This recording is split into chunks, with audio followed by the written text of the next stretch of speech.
What's up, everybody? I am live early today. We're gonna do some of my reaction stuff and film some content live. We try to do these at least once a week. I don't have a schedule yet. I've just been instead of doing my reaction stuff offline, I've been trying to do it online with everybody. Seems to work for a lot of other content creators, so I'm gonna try to do it more often. Plus, I got stuff I gotta do this afternoon, so I figured it's great to get on, get a couple hours in, and then I'll go do my stuff, and then we'll be back. I think we'll be back tonight. Depends if there's another storm. Last night we had a storm that rolled through and knocked some branches down on a power line in our neighborhood. But thankfully, the power company was here within like literally like 10 minutes after it happened. The power company was here, and it took them about an hour and a half clear all the trees. They cut a bunch of limbs down and cleared a whole block where this section of forest had started to overgrow. So Chris and I sat out back. I read some Dune, Children of Dune, read a few chapters. It was a nice night last night. First up this morning, I want to talk about Solasta because if my pen will start working here. I played this game when it first came out. I streamed the whole session on the channel. I'm pretty sure it was before I got monetized. Um, it may have been right at, I think it was before I got monetized. I would have to go back and look at the actual timelines. Celeste is a great game for those of you who like CRPG stuff. At the time, one of the things I really loved about it was it included, this is before Baldur's Gate 3, right? So it included all the dice rolls and everything's right there in front of you. Um, it's definitely an indie project, so it had, like some of the character models are not, it's not a AAA game, let's just put it that way. They have fewer options. It doesn't look as polished as other things, but it doesn't take away from the fact that Solasta is a really fun 5th edition D&D TTRPG in an original world that they created based on a Kickstarter that was successful. They produced the game, they launched the game. They've done multiple expansion packs now. I've played all of them except for the one that launched last year. The one that launched last year is the only one I haven't played. The reason I haven't played it is because I got busy with Baldur's Gate 3 and just never got around to going back and doing it. But it's a great game. And it popped up in my Twitter feed today because it says, "Are you a content creator interested in the Solasta campaign rulebook? Make sure to sign up below so that we can send you a PDF copy." I, of course, applied for that and said, "Yes, I've covered your game, absolutely." Well, because we've done some actual play stuff on the channel, but not, I think last spring or last winter we did Starfinder, the very first Starfinder campaign. It was the last time we did anything. And I'm not hugely interested in DMing right now, but I would love to get my hands on their 5th edition campaign book because if it's something where I think it's fun enough, that might be something we do next year with some community members and do an actual play session because the world of Solasta is pretty cool. They just used the 5th edition rule set and they've tweaked it a bit, which is the exact same thing that my brother and my wife and I did with the Weave and the Void, because that our campaign rule book, which I don't have in front of me right now, um, which is available in PDF form over at our Patreon and websites. Um, that was all based on 5th edition before the OGL stuff, and then we made it agnostic so that people from Pathfinder could use it as well. But anyway, if you want to sign up, this is out there. They've got a form you can fill out if you want to get your hands on it. I believe you do need to be a content creator because they're wanting people to review it and stuff. This is a rare case of me being happy to do this one as a freebie. I'm not sponsored by them in any way.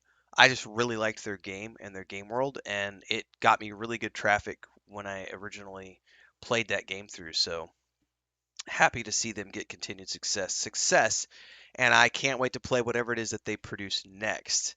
Whether it's another fantasy RPG, I would love to see them do a sci-fi something, but this was their first game as a studio, and they did a great job.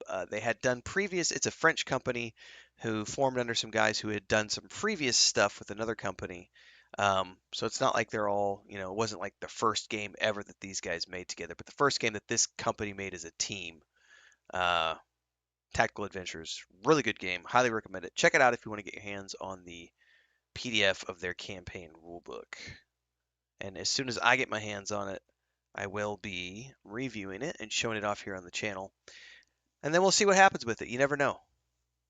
We might do something with it next year. You never know.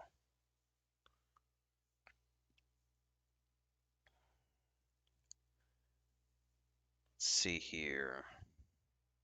I'm checking on my notes what I need to cover this morning. That was the big thing, just on Twitter right off the gate.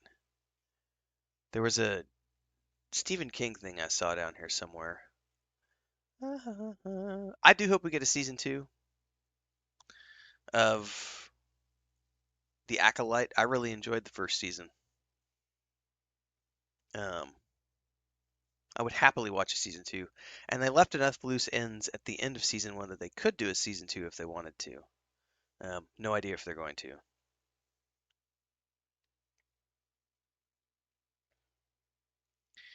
The Xbox booty controllers.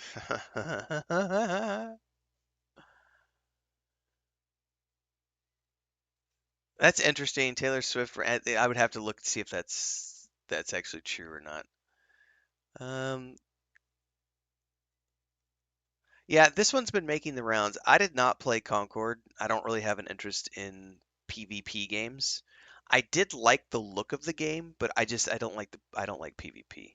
I know Co Carnage played it, some other guys played it. I wasn't particularly interested because of the PvP stuff, but everything I've seen about the game is that it was fun, but it got like next to no people. Um, this person is pointing out a game that peaked with 2,200 players on Steam when it was free. I don't see how a game that peaked with 2,200 players on Steam when it was free will survive with a $40 barrier with or without a battle pass. Um, it did not have good numbers on Steam. I don't know if it had better numbers elsewhere, like on the PS5, like because it was, I believe, PS5 and Steam, and way too many people put all their money on what the Steam numbers show, what the Steam charts show, and don't consider that there are other networks where this company is pulling data from and other places where they are getting people to play. So we don't know what the final numbers were, but I know the Steam numbers did not look good, and I've seen multiple content creators express concerns about Concord being able to survive past launch, given the fact that it has a price tag attached to it, and the numbers weren't that good. Um, SAG-AFTRA is going on strike against the video game industry. We're not going to consent to contract that allows companies to abuse AI to the detriment of our members. Companies facing the strike include Activision, Disney, Insomniac, EA, Take-Two, Epic Games, Warner Brothers. Is there a link to this, or is there someone making a claim? Discussing film said that. I keep grabbing the wrong mouse. Um, do we have any links? I don't see any links, so I would have to verify if that's going on strike. It's the video game industry. Yep, Deadline's reporting it. SAG-AFTRA is calling strike against major video companies after nearly 2 years of contract talks. I'll check out the Variety piece. Oh, and of course it's not on dark mode.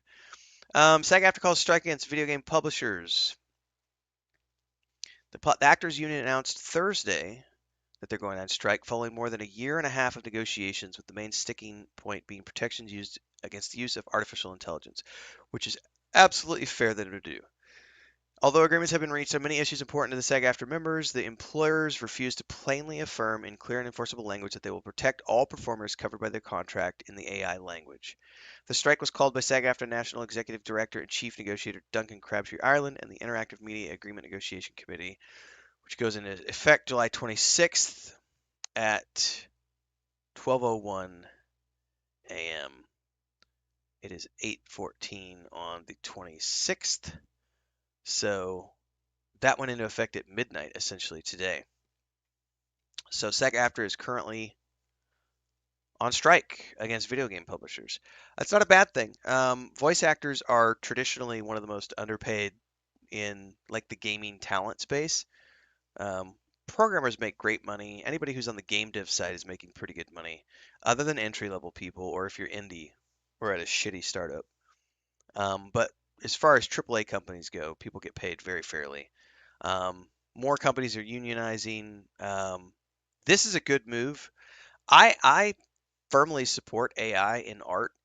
I use AI from time to time. I've fully admitted it and I come out and talk about it. Like I've definitely used ChatGPT to help like figure out topics that I'm going to cover in videos. It's a great like outline tool. It's a great tool for like early drafts of like, hey, give me some ideas around these five things. I throw it into GPT, it spits out a result, and I look at that and go, oh, inspiration point one, inspiration point two. I like those points. Let me then take those points and expound upon them in other areas.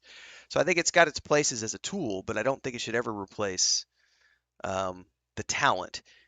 And if they're going to use AI to replicate talent, whether it be through face, voice, um, any sort of representation of an actual actor, then that actor needs to be compensated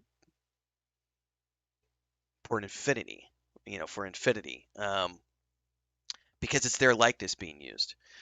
This is, I think, most famously in the film industry. This came up in Back to the Future 2, when the guy who played the dad in the first film, I can't remember his name, but I remember it's one of the talking points that comes up often about that film was when they went to make the second movie, they were trying to use his likeness and everything from the first film without actually hiring him for the second film, and he took them to court, and there was this big lawsuit about them using his likeness in a film where he wasn't being compensated, and he's like, no, no, fuck you. So this is a really good, I think this is a great step. I think much like we saw the strike last year with the writers and actors guilds, going up against the studios for various things. One of those squeeze points for the actors union was the use of their likeness in AI and how people are compensated. I believe it was said that if I'm not mistaken, I would need to go back and confirm this. So if anybody's out there who tries to crucify me on this point, please don't, because I'm doing it from memory. If I'm not mistaken, I remember there being a rumor, or perhaps it was true that Bruce Willis. What's up? Oh, thank you. You scared me. I believe Bruce Willis did something along the lines of because he's no longer able to act or anything, that he signed a likeness agreement for various projects. Who's in here? Did you just sneak in, Smeagol? What's up, buddy? So, I mean, it's not like it's out of the realm of possibility that actors are getting compensated for future use with AI and stuff. Um, Hang on. My mom sent me a message. I was checking really quick. Well, I can answer her later. That's not an emergency. So, actor strike against video games makes sense.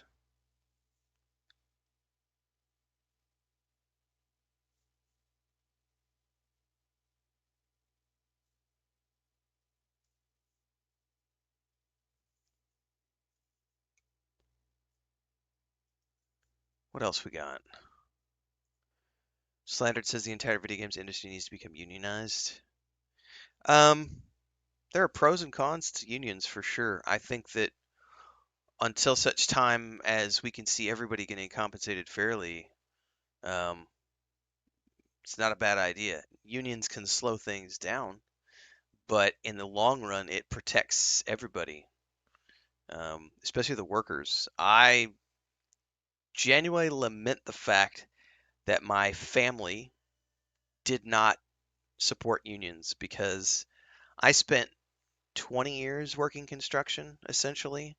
And had we been union, I would have been getting a very nice pension for the rest of my life for having been 20 years in the union doing construction work. And because we were not union, I don't have that. And my grandfather, my dad, my uncles, my cousins, myself, we all did it at some point. So as a third generation craftsman, I would have loved to have been unionized, but you know, didn't work out that way. So I have the outsider's perspective. I know other people have talked about the insider's perspective for unions, but like, yeah, but unions have these negative things. Every system has pros and cons, man. I think in terms of people getting paid fairly, though, it's not a bad thing to have unions, especially the way we've seen like tech companies and video game companies just like it's like harvest season and they just wipe out an entire section or they like fire all the devs from like six different game studios just on a whim because they went into a board meeting and said, "Oh, profits aren't where we want them. We're going to axe these six companies and these 500 employees are now going to be out of a job." Like that kind of shit sucks.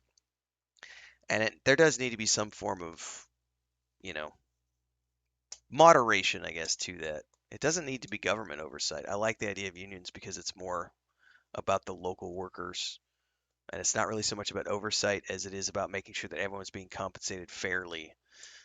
Pension. I mean, I think one of the things I really like about the Actors Guild, the Screen Actors Guild, I believe the Directors Guild as well, is even if you're just like a B-list actor or C-list actor, if you put your time in, and it doesn't matter if you're only a day actor who's making $300, $500 a day, and you make a nice, let's see, you make $125,000 a year as an actor, you know, maybe it's even $75,000 a year, but you make a living as an actor, you can earn a pension.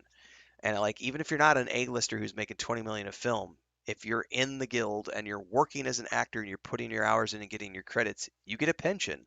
Like I think that that's great that everyone is allowed to have security in, beyond just the day-to-day. If you give 20 years to something, there should be something at the end of the road to, you know, help you out along the way. Good sides and bad sides. Anyway, I'm not against unions at all.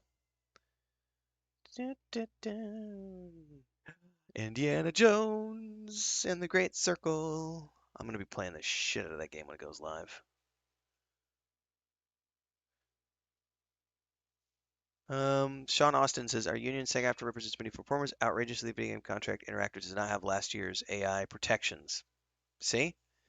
When one member, one contract goes on strike, all members unite. Fellow gamers, let's hear your support for it. Oh, you're gonna hear my support. I'm gonna be clipping this and getting it out tonight or tomorrow. Um, I've got some appointments this afternoon, but hopefully I can get that out by this evening. Absolutely have my support.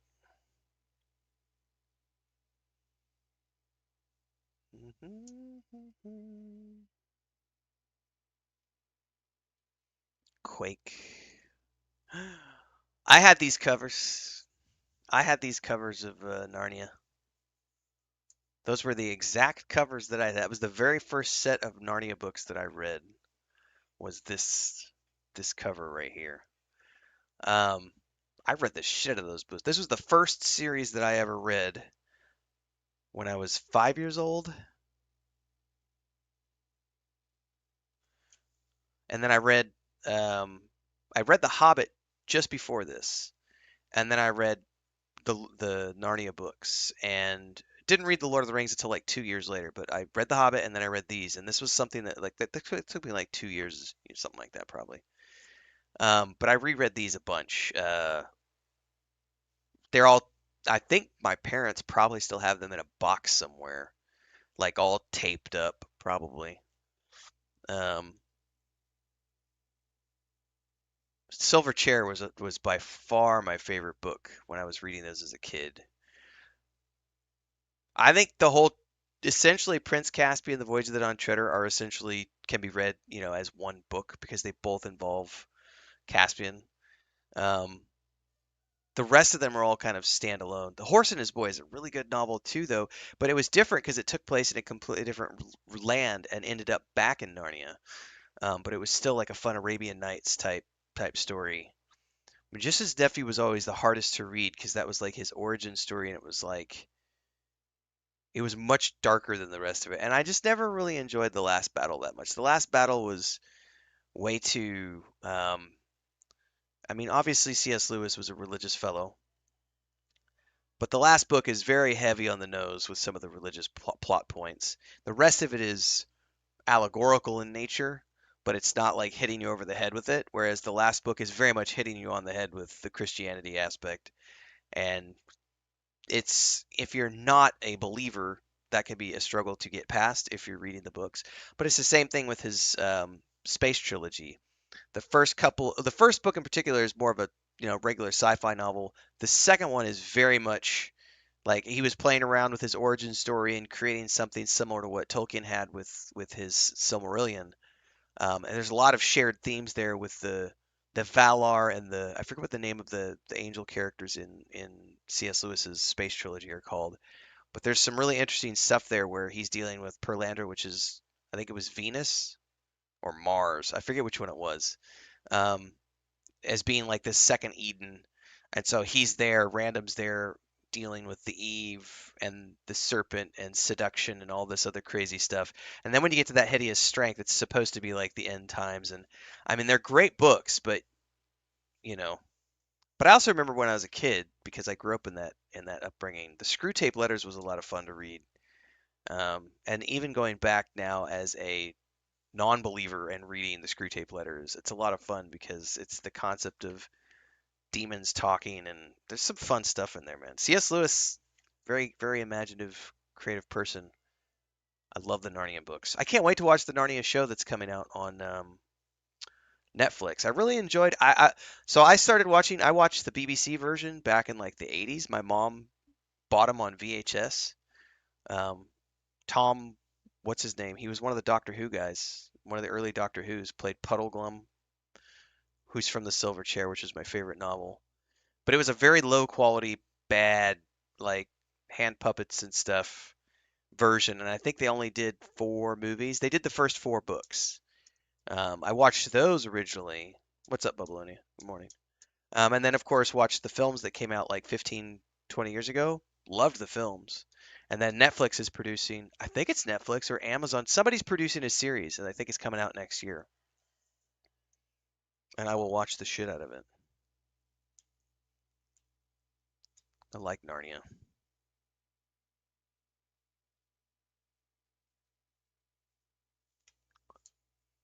All right. What else we got? Anything else important? I know there's a couple of reaction videos I want to do, so we're going to go record those here in a minute. Speaking of Dune Messiah, I just finished reading. I need to do my review of Dune Messiah. I started reading Children of Dune. Matter of fact, last night when the power was out because of the storm, I've got this bookmarked as a chapter I'm going to read. I want to do a review on this one chapter because it's a brutal chapter where this Fremen father presents his son with these captives and he kills them in a very ritualistic way. And it was just sort of a shocking, um, very shock. It was like one of the most brutal scenes I've seen in the book so far, but it was very much done in a brutal fashion. I want to talk about that. Anyway, I've got to get my review done soon.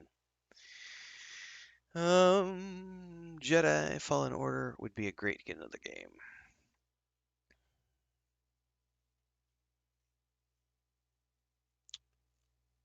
Oh, this was the one I saw earlier. What's your favorite King book? Probably The Stand. And I haven't read that in 20 years. I should reread The Stand. Hang on, I'm going to put that in my agenda. Reread The Stand. That's a fun book, man. I love the miniseries from like the late 90s, early 2000s, whenever it was with Gary Sinise. The recent one, not so much. People who really get sick, what's your secret? I don't go anywhere, so I don't get germs. A lot of you guys won't admit that you play your games on easiest difficulty. I play mine on easiest difficulty, and I always let people know every time I play games and do reviews. Like Flintlock, we just did Flintlock. I played on easy mode. Jedi Fallen Order, easy mode. Jedi Survivor, easy mode. At God of War Ragnarok, easy mode. All the streams that I do, if I have the option to be doing so, I'm doing easy mode. I am not here to smash my head against boss mobs for 45 minutes. Mandalorian Grogu, it's going to be fun. Okay, let's go. Oh, that's right, I'm over on. I had to use dark mode for that other thing. Let's go watch this video on Norse. Let's get that loading up. I saw this on my phone last night. The game is called Norse. Let's get this pulled up real quick for the logo. It says coming soon to the Epic Store, the Steam Store, Xbox Series X and S, and PS5. So it's a cross-platform release. It looks a little like AA indie. I'm not quite sure. We're going to dig in a little bit more today. So let's check this trailer out. Company's called Arctic Hazard. Norway, 802 AD. A land ruled by petty kings and jarls. Craftspeople, farmers, seafarers, merchants and warriors band together in settlements. Some of this really reminds me of Kingdom Come Deliverance, but the gameplay style that they show in this video is completely different. But I do love the look of what they're achieving with their third-person cinematics. It looks really cool, and the music, I'm a big fan. For protection and company. They honor gods of fertility and courage, thunder and war. Get back, you sons! It's party-based, turn-based maybe? Life is hard on this mountainous strip of land. Because they show like a couple of different angles, but what really they show, this is what I'm looking at, is you have 3 people here, which suggests it's a party-based game, right? But then they show this segment, which very much looks like a turn-based type of gameplay, where you have different soldiers that you're controlling or different hero characters. I'm interested to know more about this game, for sure. Life is hard on this mountainous strip of land facing the grey, storm-tossed Wales Road. I need to go look more up about this. Outlaws haunt the mist-shrouded forests. Raiders prowl the coasts like wolves. I mean, I'm in, but I do want to know for more. Silver and revenge, for honor and reputation. It is a time when legends are forged in the fires of conflict. Yeah. And those who have gone before look down from the mead benches of Odin Allfather. It looks great. This is the dawn of the Viking Age. This is Norse. So apparently this is alpha footage from IGN, I believe, is what it says at the bottom right. Although I saw it somewhere called Game Trailers. Is there like a website? There's the IGN article. Do they have like a... Here's Steam. Here's their Steam page. Definitely an add to my wish list for sure. This looks really cool. It's a turn-based tactics game set in Viking Age Norway.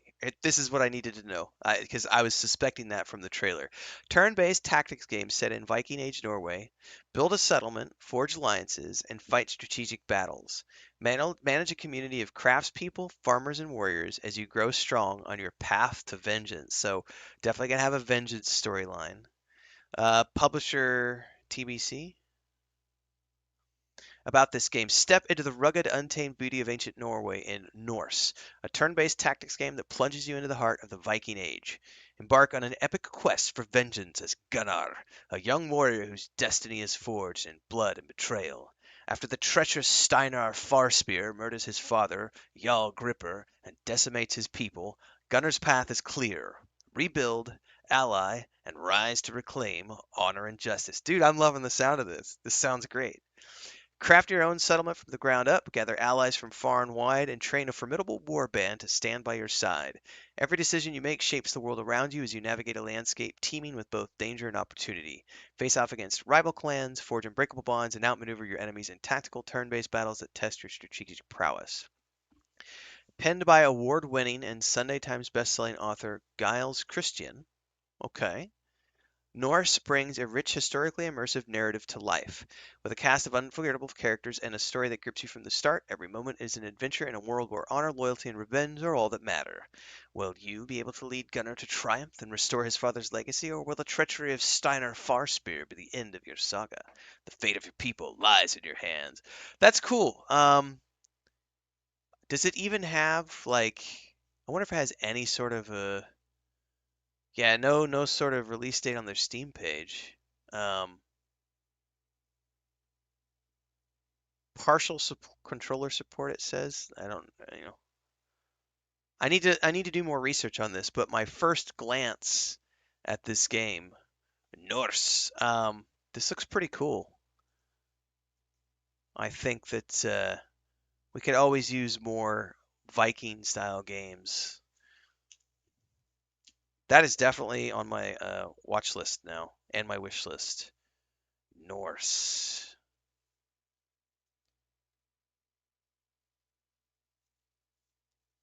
Very cool. Let me go check something over here real quick. Dun, dun, dun, dun, dun, dun, dun, dun, dun. All right. Well, we took a look at that, and I also want to watch the making of Dragon Age, the Veilguard. We'll do that in a minute though, because that's like a 30-minute one. Let's take a peek over here and see what we got on Reddit.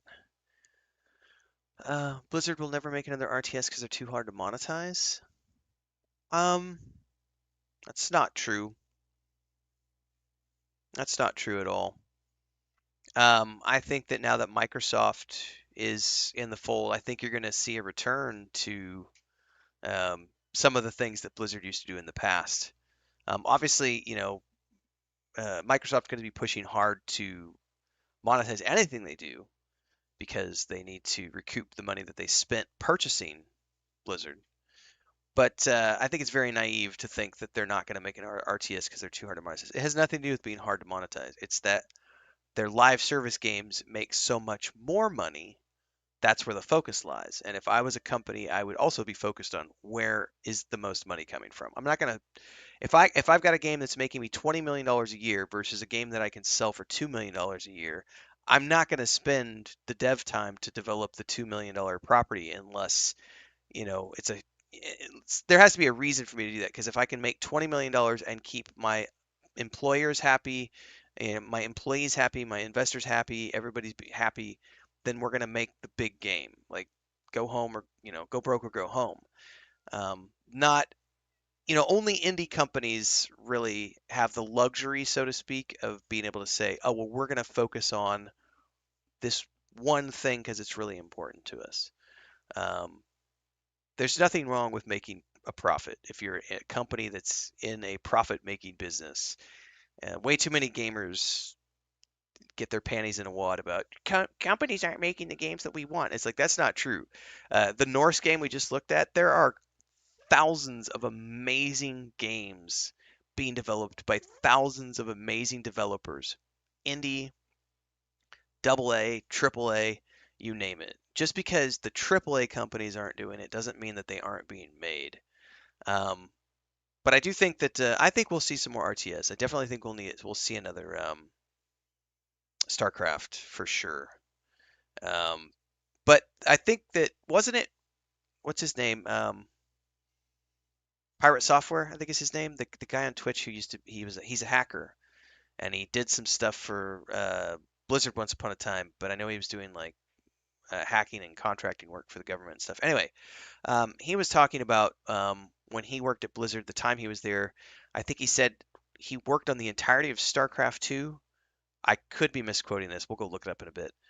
Um, but I think he said something along the lines of like there was a mount that Blizzard sold for World of Warcraft, and the mount made more money than StarCraft made in the entirety of its, like lifespan of sales, something along those lines.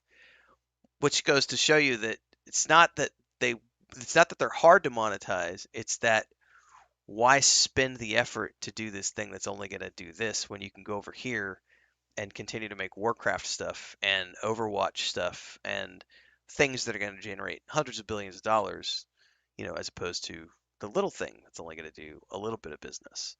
StarCraft does not have a huge audience. It has a loyal audience, but it's not a huge audience. And I don't know if we'll ever get. It would be really cool if we got another um, Warcraft RTS. I would play the shit out of a Warcraft RTS. Are you kidding me? Warcraft 1, 2, and 3 were amazing. That would be a total fun thing to do. Um, it's going to be interesting to see how their monetization practices work under Microsoft. Um, but I generally don't care. I play games because they're fun. I really don't give a shit how people monetize their games. I just want to play fun games. So however you want to monetize it, I'm happy to support as long as I get fun games to play. What are old games you can 100% say stood the test of time and someone who's only played modern games would still really enjoy? First and foremost, it has to be something that has graphically stood up over time because most modern players do not want to play something that looks like a steaming pile of shit. Um, I'll use my brother as an example. For those who have been around my channel for a while, my brother and I play a lot of games together, and he's been on lots of my streams. We've developed two games together. We started two different game studios together. We built the MMORPG together, and then we did the point and click adventure game, the tabletop game, and everything. We've worked together for like a decade in game dev, my brother and I. Um, but he and I play a lot of different games. I tried to get him to go back and play EverQuest 1, and he was like, "Nah, man, fuck this. Like, there's no compass. The graphics are shit." Like EverQuest 2, he was at least he gave a shot. His wife played. My sister-in-law played with us. This has got to be like 7, 8 years ago. But we all played together for like 3 months with our gaming community. Um, and he and I have played EverQuest 2 a couple times together over the years now. But even he was like had a limit to how far back he's willing to go as far as graphics. And so if you're asking so what are some of the old games? I would say Dragon Age Origins is probably the limit for like because even that game looks really really dated, but it's a super fun game with really good voice acting. Same thing with Mass Effect. I would say the whole Mass Effect trilogy, the whole Dragon Age trilogy, both of those trilogies are really well done and have won hundreds of awards, Game of the Year awards, and even they do look dated, but I think they still hold up over time. Especially like Mass Effect 2, Dragon Age Origins. Those two games in particular, I think, are old games that you can still enjoy. And someone who's only played modern games could still get a lot of mileage out of those, especially if they're coming off of something like Baldur's Gate 3 and looking for a really good CRPG. Those are, or turn-based, whatever. Even if they're not, like Mass Effect, you know, there's lots of ways to look at those. The Witcher 3, um, now going back from The Witcher 3, Witcher 1 and 2 feel a little bit more dated because they're linear, and the graphics are a lot less. But the Witcher series is another good example.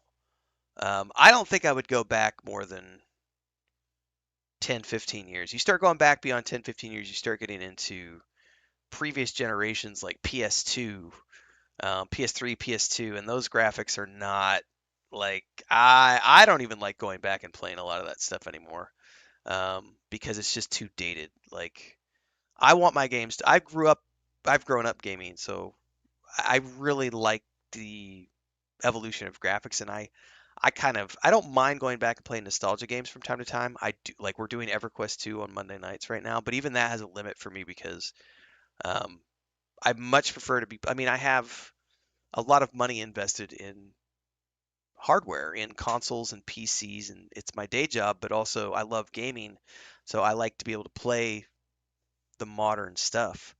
Um, I do want to see, I'm not a graphics snob, but at the same time, I do want to be playing the modern stuff as opposed to the older stuff. This person says Super Metroid Link from the Past. I don't think I would recommend anybody play Link to the Past. That's too far back. I mean, yeah, that's too far back. Squaresoft RPGs from the PS1 era? No, that's too far back. Um, yeah, I think your mileage is going to vary with that question because I wouldn't go back that far for sure.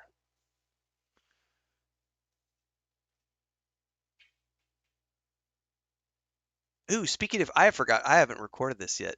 So, Modern Warfare 3 is on Game Pass now, and it's got like an 8 to 12 hour campaign. I've heard it could be done in as little as 3 to 6 hours if you only do easy mode, but I've heard it's like generally 6 to 8 hours. I'm gonna play that soon. I like the single player campaigns for the Modern Warfare series, and I have not played Modern Warfare 3. One of the reasons being when it came out, I was busy and I wasn't going to pay $70 for a 6-hour campaign, and I don't really care about the multiplayer or the Warzone stuff that much. But now that it's part of Game Pass, I already downloaded it and got it installed on my Xbox. So at some point, I'm gonna go do a Modern Warfare 3 campaign playthrough. It'll be quick because I expect I'll probably do it in 6 hours or so. So it'll be a quick like 10 or 15 episode Let's Play session. I don't know if I'll play that one live. I might just do that one offline and record the sessions. I haven't decided yet.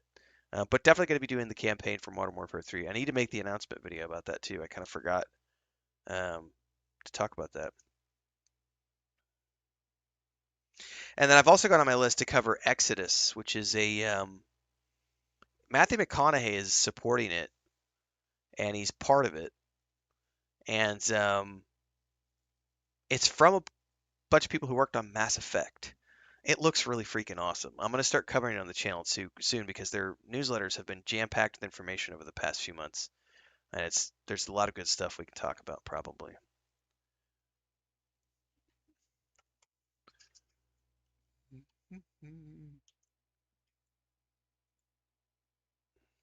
Nice. Okay. What early game has a bad level? Mass Effect 1. Mass Effect 1 is notorious for copy paste environments, like so bad, and yet people give it a pass because they have these treasured memories of Mass Effect. They're like, oh, Mass Effect is like the greatest sci-fi RPG ever made. It's like, yeah, the story was great, the combat was fun, it was innovative on a lot of levels, but it also had a lot of copy paste when it came to like the mission levels. Um,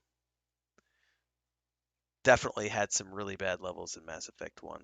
Fallout London's available on Steam and GOG. I think that was yesterday or the day before that went live.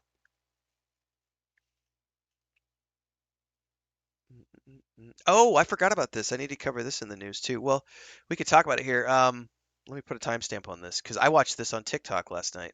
45 minutes. So the Olympic Committee has officially approved esports for the upcoming Olympics. This is a really cool thing. This is the first time this has ever happened. So I actually watched the vote take place. So Olympic esports games are now officially approved by the IOC. At the 142nd session in Paris, the International Olympics Committee (IOC) approved the creation of the Olympics esports games. The votes were unanimous, with not a single member voting against or abstaining. With this result, not only will a new competition be created, but the first host country has already been decided. As put forward in the official proposal, the Kingdom of Saudi Arabia will be the event's only host for the foreseeable future. So the first esports games is going to be held there. It says they previously entered a partnership with the National Olympics Committee of Saudi Arabia in exchange for receiving financial support for the new project. They will regularly host the Olympic esports games for 12 years, starting in 2025. So that's three. Is that every year or It's every 4 years, right? So unless it's every single year, does it say? Is it every single year? Dun, dun, dun, dun. Was only okay. It doesn't say. I mean, traditionally the Olympics are every 4 years. So if that's for 12 years, that means they get 3 rounds. They're currently hosting the Esports World Cup in Riyadh, which is a record-breaking $60 million prize pool. Holy crap! This is going to be the regular annual host of 2 large-scale international esports events. Um, First-person shooters will not be present. It says neither the IOC nor the NOC have published an official list of competitive titles for the Olympic esports games. However, renowned esports insider Rod Bledsoe has a few educated guesses. See, these are just guesses at this point. So, if you want to read through this in your greater detail, he says he claims that the FPS shooter genre will not be included. List of games will likely include things like League of Legends, Rocket League, Street Fighter, Tekken, iRacing, NBA 2K, FIFA, and perhaps some mobile games. FIFA, NBA 2K, and iRacing are the least surprising since they align with real-world sports, says this article. Um, Fortnite may receive an exception due to the no shooter rules. We'll see. Um, it's going to be interesting to see how this all pans out. But that's really cool that they have now confirmed that we're going to get an esports Olympic division. I'm sure they're. I never thought in my lifetime. Like, can you think about this? When I was a kid, video games were just getting started. And now there's, you know, Olympic Games. That's cool stuff, man.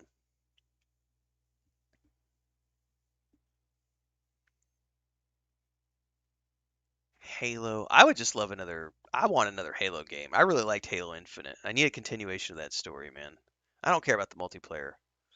I've rarely cared about the multiplayer. I like the co-op stuff, but I could give two shits about multiplayer. I just like the storyline and the single player campaigns for Halo.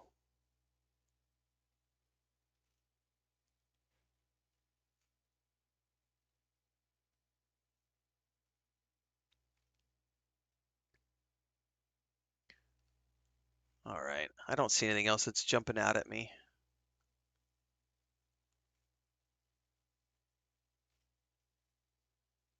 Flintlock, the Siege of Dawn has the most embarrassingly bad audio mix. Um, yeah, someone gave this a 7 out of 10. I think I gave it a 7 out of 10. Um, the audio is it's patchy at best. I didn't really complain about it too much in my review because it didn't really impact my enjoyment of the game. I definitely called out like some of the, you know, there were some things I didn't like, but overall I thought the game was really fun. They gave it a 710 as a Game Pass time killer. I think that's fair. Like 8 out of 10 time killer. It's on Game Pass. It was free. It was like 6 hours of I don't remember how long that was. Um, I'd have to go back and look at my review. It wasn't very long, like maybe 8 hours or something. Captain Steve says, "What games are you looking forward to this year next?" This year, right off the bat, we've got Star Wars Outlaws in about a month. We've got Space Marine 2. We've got Stalker 2, which just got delayed. We've got Avowed. We've got Dragon Age: The Veilguard. We've got Indiana Jones: The Great Circle. We've got Kingdom Come Deliverance 2.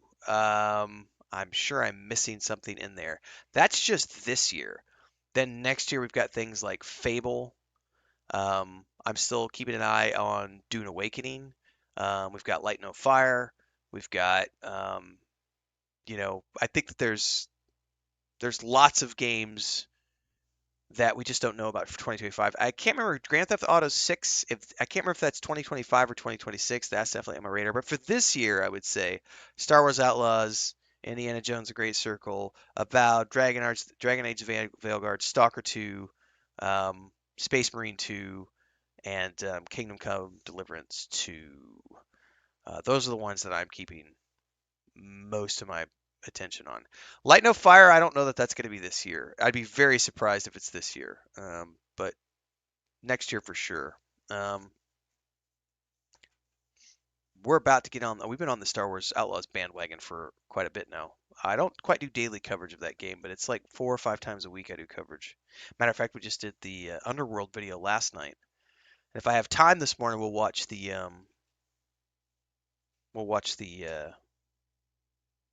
spaceflight video.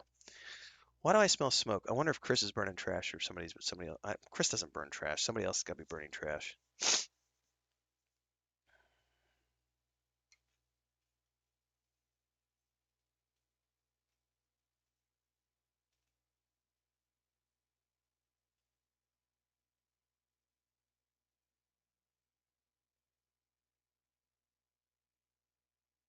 What changed your opinion on a game being a good game to a great game? Starfield. That's an easy answer from me. When Starfield launched, it was a good game. It was not a great game. It had a lot of flaws when it launched. A lot of the Bethesda jank. I still had fun. My first playthrough was 350 hours. Had a great time in Starfield, but I didn't give it a great rating. I gave it a good rating. Then they patched over the months and months and months. And when they did the May 15th patch, the May 15th patch was when they added the survival elements to the game. They added aim assist for the Xbox. They added 60 frame rate, 60 FPS mode for the Xbox and adjustable frame rate mode. They added the new maps, the new map system. All that new stuff they added to Starfield with the May 15th update this year took that game from being a good game and transformed it into a great game. Land speeders are coming, I believe, before the expansion. The rumor is that those are coming here soon. There's supposed to be an announcement soon about an upcoming patch for Starfield, and supposedly that's when the land vehicles are coming. The land vehicles are going to further take the game from being just a good game into a greater game. So Starfield's an easy answer for me on that one. I'm not in the I hate Bethesda Starfield sucked category. I'm not in that camp. I quite enjoyed my first playthrough. I've done 2 playthroughs now live here on the channel. Got more traffic from the second playthrough than I got from the first playthrough. People are still waiting. I still haven't done my. I'm supposed to do my Ultimate Beginner's Guide to Starship Building, and I still got to do Outpost stuff, which I kind of got sidetracked with No Man's Sky now.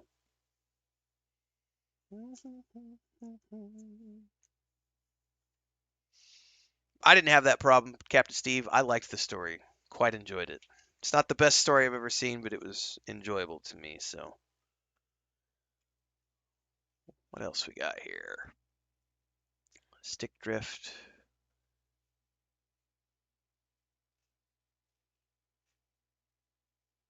All right, let's go watch. There's the navigating. Oh, Dungeons and Kingdoms. This is another one we can look at here.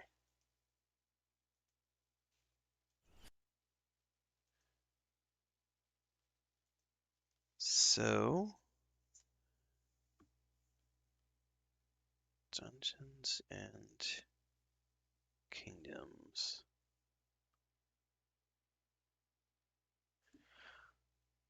This is another one that popped up on my feed and I watched it. It looks a little polygonish, pixelated, um, but it seems like it has a really cool gameplay loop. So this is one I'm going to keep my eye on as well. It's called Dungeons and Kingdoms.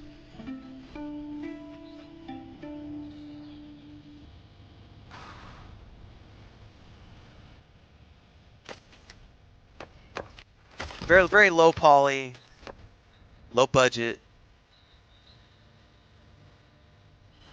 Looks like it's got a pretty fun survival crafting gameplay loop.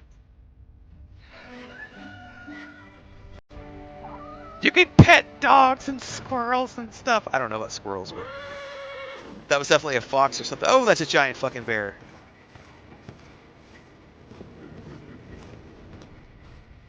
I like the music.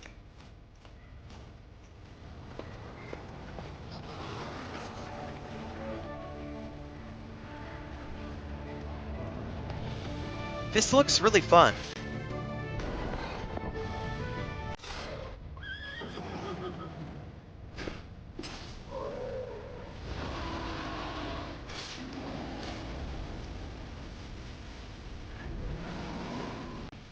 Dungeons and Kingdoms.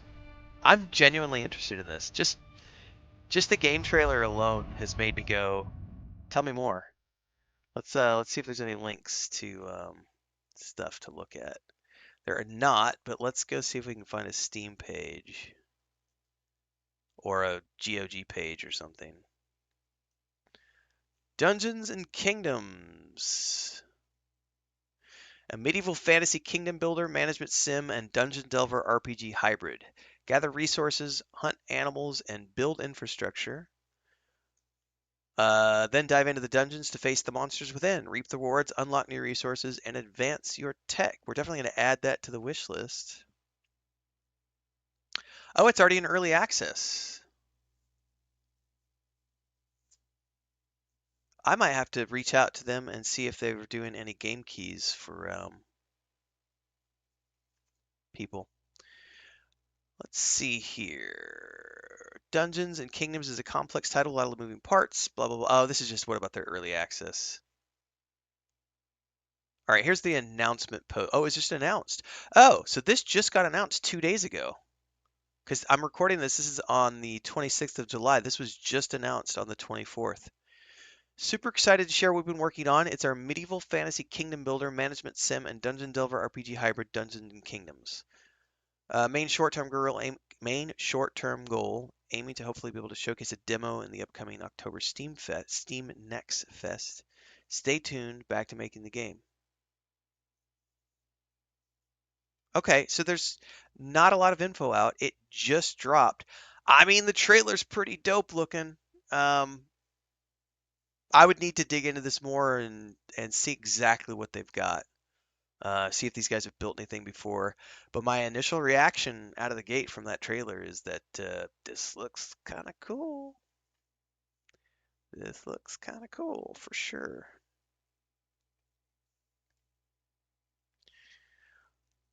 Captain Steve says some of your members only thumbnails. The backdrop looks like the Philippines. Do you live there? Do I have ties there? No, I do not. My wife and I have a homestead in a tropical environment in southeast Mexico. So that's when you see tropical stuff showing up. But then my brother and family have a big cattle ranch up in Missouri, so we split our time.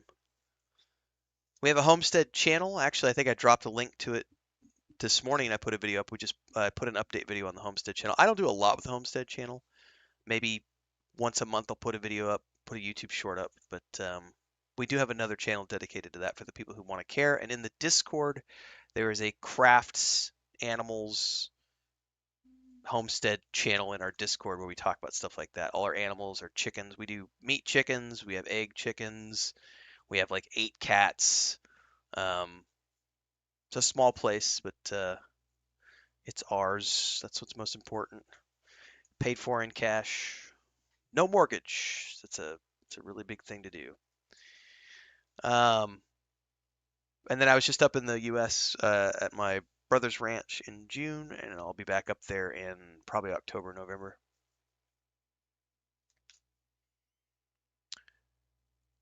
Dun, dun, dun, dun. Static Shock says, "Hey Redfield, I've been watching your No Man's Sky first playthrough on YouTube, loving it so far. Awesome, thanks. Probably get back to that tomorrow. I don't think we're gonna do any No Man's Sky today. We're doing reaction videos today because I needed to get some stuff cranked out, and then I've got appointments this afternoon, and then this afternoon, if I may do a stream tonight. It's gonna depend on the weather and everything else. But I'll probably do Red Dead Redemption 2 tonight, and then tomorrow we'll be back for more No Man's Sky tomorrow morning at 11 a.m. Central Time. Yeah, I wasn't interested in Nightingale. It looked somewhat interesting, but there wasn't enough there for me to want to spend money on it. And because it was in early access, it's one of those things where I'll do some early access. Like this looks interesting, but that's why I said I need to do more information. I need to do more research on this because like Enshrouded, I was willing to play because it was far enough along in early access, as was Valheim, V Rising, Robin Hood Sherwood Builders. But I stay away from early access titles as a general rule until they're like ready to release. Just because I don't like to play janky bullshit. And I do have a decent PC. I actually have on my I put it on my notes last night. You probably can't read it from there. Checking in on Enshrouded because I do have a new rig now with a 4080. And I'd like to go back and see what Enshrouded looks like with some of the recent patches because they've updated biomes and stuff. And Shrouded's a pretty fun early access title. We did a bunch of multiplayer stuff here on the channel. Had a lot of fun. Dun, dun, dun, dun, dun. All right. That was that trailer. There was this one. We're gonna watch this, and then we'll do the Dragon Age video.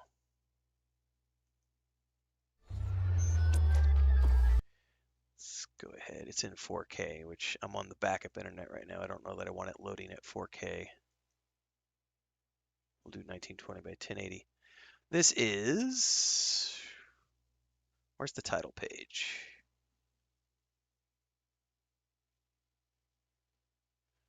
I don't know that they have a title page, but I'm looking for an image I can use as the header image. Let's get back to Okay, are we good? we're all clear. All right, we could definitely start with there. So this is at 103.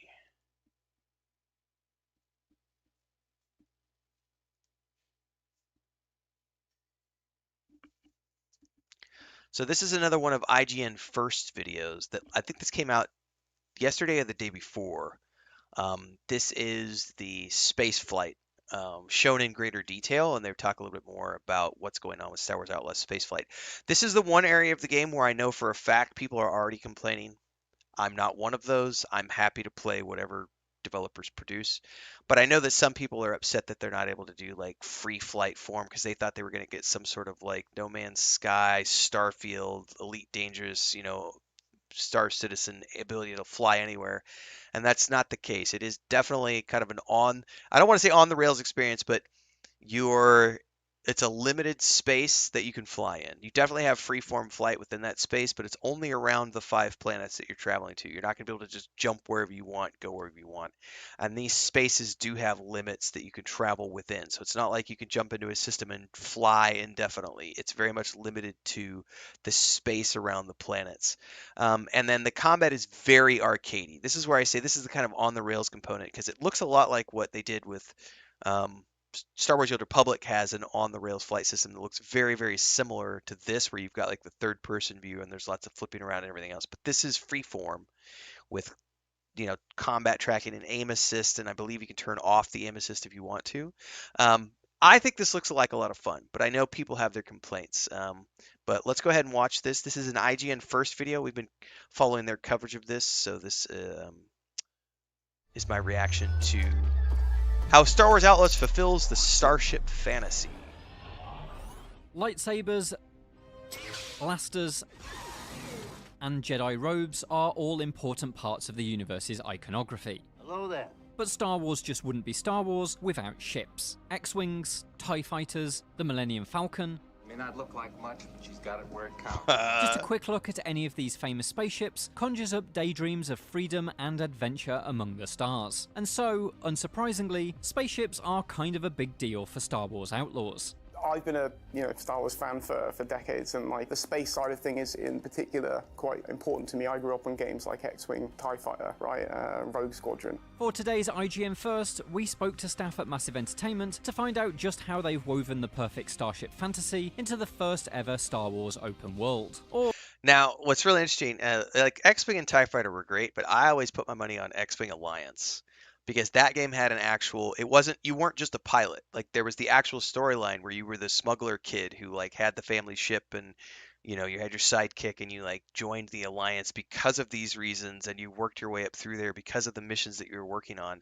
Plus that was like the culmination of the first two games. I always loved X-Wing Alliance way more than I did X-Wing or TIE Fighter, which were both great games in their own right, but the Alliance game I thought was a much better one because it actually had a story associated with it. Or perhaps more appropriate for a game where you can fly to multiple planets and moons, the first ever Star Wars Open Galaxy.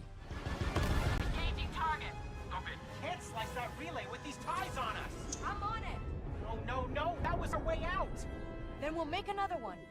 With 5 distinct, deeply detailed open worlds to explore in Outlaws Galaxy, you'd be forgiven for thinking the inky black space between each of them would be a little empty in comparison. But Massive has applied much of the same design ethos that it uses planetside to the outer space regions. There's a lot to do. There's secrets to discover, there's exploration, you can scan for opportunities, and of course there'll be living world events or living space events in space. So a freighter being attacked by pirates that you can choose to help out, Empire stopping a smuggling ship that you can choose to intervene in or not. But also I would like to point out that all of these, they all sound amazing.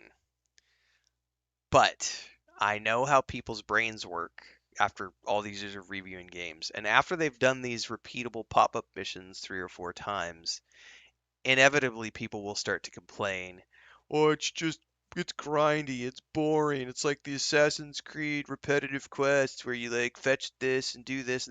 People like to bitch about things. I think if you relax and just come across these things as you find them and enjoy them, explore them naturally, I think it always feels like fun. But if you're focused on only the fact that they like this one is exactly like this one is exactly like this one exactly like this one, you have to understand that you can't make handcrafted everything when you're building a massive RPG. Like there has to be some element of whether it's procedural generation or just sort of using a theme to make a series of same gameplay loops. Like, okay, here's this quest where you've got to turn these 5 things in. Let's take that template and make 20 more quests like that.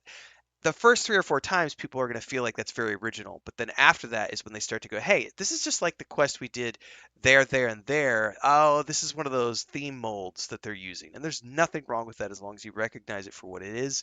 I don't think there's anything there to complain about. I just think it's one of those things where people sometimes read a little bit too much into, there's going to be all these different amazing types of space missions we could do in space. Yes, but they will end up being repeated, so just bear that in mind.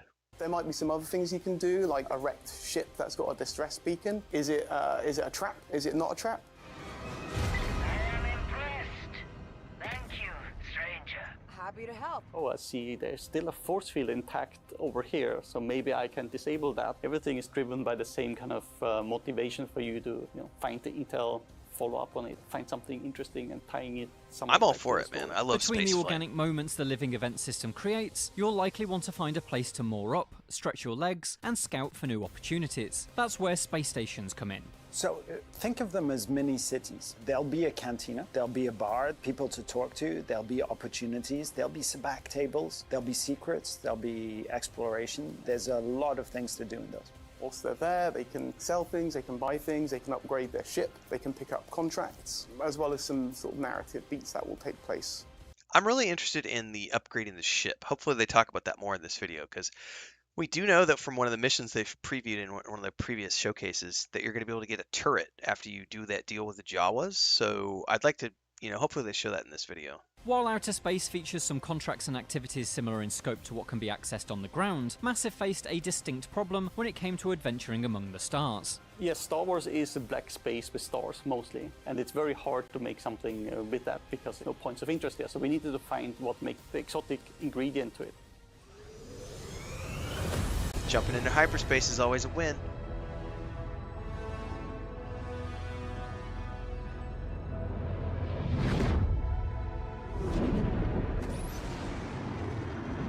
Tatooine space, edge of the galaxy. The answer was to push the visuals of space in Star Wars further than we typically see in the movies and TV shows. Each planet had to be surrounded by regions of space that looked unique, which in turn would offer interesting gameplay challenges. We have a regulated space, that's the space that the Empire control, which is our black space with stars. And then we have our unregulated space, which is dangerous part. See the dust cloud, the debris field, if you go in there, it's gonna be more dangerous. TIE fighters! Not Empire controlled, you will not see like big freighters, there's like the pirates and so forth that might attack you. Akiva space is a big asteroid field, so again, that's going to present its own challenges as well. And then we've got our other space regions that will, without spoiling anything, give some fun stuff. One of the most impressive things about Star Wars Outlaws is that space is not really considered a separate entity or level from the planet's surfaces. When Massive talks about Outlaws being an open world, it means on a galactic level. All 5 of its worlds, plus the space in between, make up the game's open world. That means there's a level of connectivity between ground and space. For example, if you become wanted by the Empire, its troops will pursue you from the surface to the stars. So, if you get into trouble on the ground and you manage to get away and to go in space, you're still going to have that wanted up on the same thing the other way around. Obviously, the Empire is not just going to let you get away. If you manage to get on their radar quite a bit, they are going to start coming after you. I think more you and have more, to and take that's care gonna of the build up, death and they're gonna keep brigades or throwing death things at you squadrons to the or whatever point they're where there'll called. be some tough challenges towards the end that will maybe make the players regret their decisions and give them something to think about before they can escape. They talked about that in one of the previous videos. Like, the only way to clear the wanted status is going to be to, I think there might be a way to hack one of the There's a lot of satellites, but technical I work think you have that to goes kill into the death creating that squadron. sense of a full open Battle galaxy. But Death. there's one aspect that's what absolutely they're called. crucial: the seamless transition Death between Squad, yeah. land and space. It's one of the first things that we wanted to do is to have this connection, this player connection with the entire journey of a scoundrel. And that includes taking off from a station, a landing pad in a city or in a settlement, and going into orbit and landing on a space station. All of those things are so important to this idea and to the consistency of the experience in general. God, that Well, I looks think amazing. Taking the player out of the experience into a loading screen kind of kills the immersion a little bit. So keeping the player like in the Trailblazer, as they're going through these things, experiencing it is quite important from that kind of experience perspective. He's not incorrect, but let's make no mistake. they still have a loading screen. It's just not, it doesn't look like a loading screen. So when you're flying through the clouds, landing on the planet, or when you're taking off, going through the clouds and going into space, that is you've lost agency at that point. The ship is being controlled. You're going through an animation sequence. That is a loading screen because it is loading everything beyond there while you're in the clouds. So they still have a loading screen. They're just choosing to do it. They're choosing to do it differently than you might see in Starfield, where it's a static image. In some cases, we still have animation sequences in Starfield as an example, but we also still get lots of those still frames when you're zoning from one area to the other, which needs to go away for sure. Like we need more animation. You know, the little rock crevices that you shimmy through, that's a loading screen. Like there's nothing wrong with having cinematics to mask it. Of course, creating the seamless landing sequences requires the Snowdrop engine upon which Outlaws is built to perform some pretty impressive digital wizardry.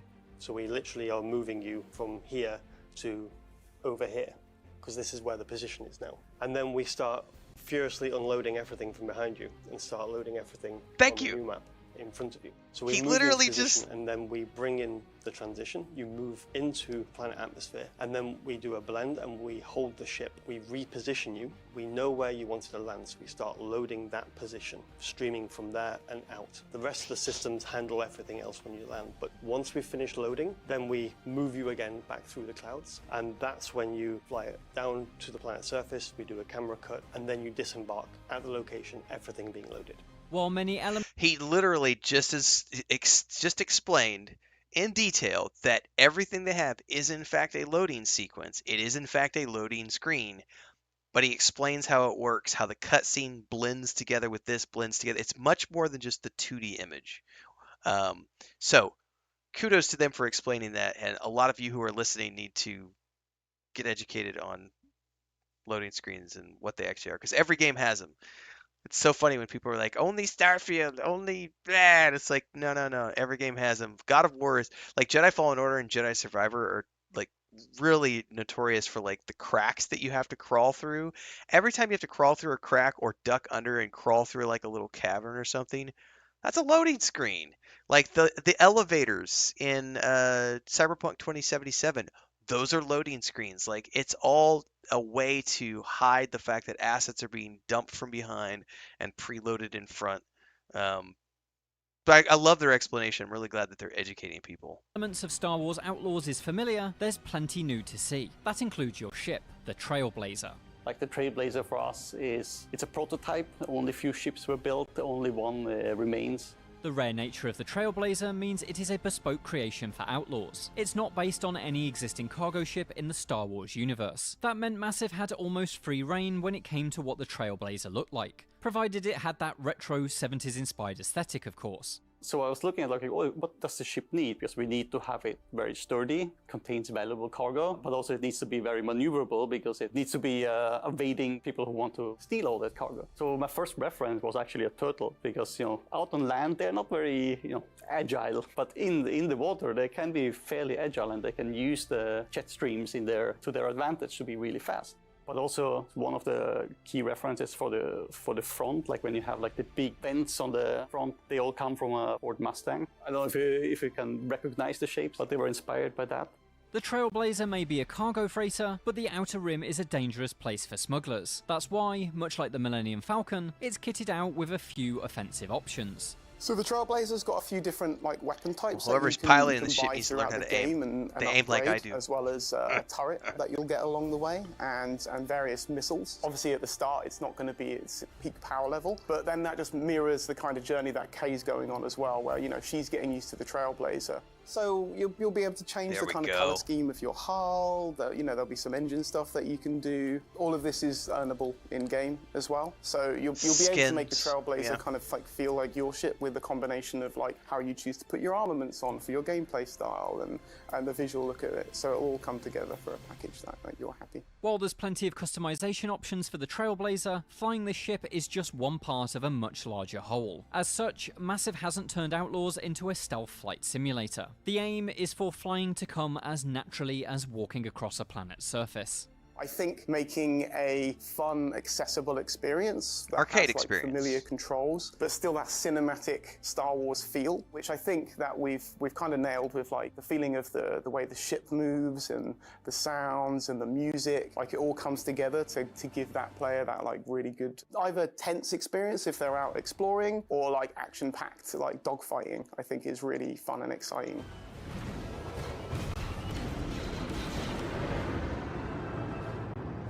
Use the boosters. Get us out of here. TIE interceptors. They're locking us in, Kay. We can make it. Huh, we're out. We're good. That's not to say that your ship will control itself, though. There's some stuff that you can do there, like abilities to like, you know, repair your ship and your shields and stuff, but there will be a little bit of light management of that, you know, with things on cooldowns. Didn't really want to lean into a more sim experience because, you know, Star Wars is for everyone, right? So we want as many players to engage with the systems as possible. That's a brilliant way of looking at it, and I'm glad they said it that way because it definitely tells people don't expect it. Like you should not come to this game expecting Elite Dangerous or Star Citizen or I want to be able to have this sim experience where I'm, VR headset full on controlling my shields and my lasers and no, that's way more advanced. That's more for games that have like a heavier focus on the space combat. This is meant to be a very easy, accessible to anybody arcade experience, and I'm okay with that as long as it looks and feels fun. That's the most important thing to me. And it does look great. Okay. They were able to use that satellite to clear their wanted status. That's so cool. To learn more about the wider galaxy that the Trailblazer fits into, be sure to check out our other IGN First videos about Star Wars Outlaws open world They've been design good videos, and the by the criminal way. gangs that populate it. And for everything else, stick with IGN. They have had really good coverage with the IGN First series, so I would highly recommend those of you who haven't watched it yet to go give them a watch. I've done reaction videos to most of them, not all of them, so you can also check it out here on my channel as well, as you so desire. We are gonna go watch one more video here. There is a... Oh, by the way, have you guys ever... I came across Marina today for the first time. I had never listened to her music before, and there was a TikTok clip that I heard last night that was like it got in my head. I think it's from the song is called Hollywood, and so then I went on a road. I think I listened to about 10 tracks this morning and watched 4 or 5 videos of like, okay, I really like this one song she does, Prima Donna. Like I need to find out more. I'm going to be listening to more of her music. I also think it's really cool when you have somebody who is like a powerhouse of songwriter, performer, musician, lyricist, whatever. Because a lot of people don't do that. A lot of people are just like a face, and then somebody else is doing all the songwriting and everything else. So I'm going to learn more. I liked what I heard this morning so far. Where is, yeah, the making of Dragon Age: The Veilguard. We're gonna go through this morning. This is like a 30-minute video. So before we do this, I need to go bio, and then we're gonna come back and we're gonna watch this video together. This is a pretty big. Believe this is the Game Informer piece that they put together. They've done a bunch of articles around the Veilguard, which we've covered. And then they've got a whole bunch of combat related stuff here. So we're gonna go watch this. But again, let me bio, and then I'll be back and we'll watch this Dragon Age Veilguard video.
I also got told this morning I need a haircut. Chris is adamant that it's time. Usually I cut it all off when it's gonna get hot, so around February, March, I'll cut it off as we get into the hot season, which is April and May, into June, and then I just let it grow out usually until February of the next year, March of the next year, but I don't know that she's gonna let me grow it out that far this year. Um, okay, we've got Star Wars covered, we've got all that other stuff covered. I'm double checking I'm not missing anything on my list. All right, we did the Norse trailer.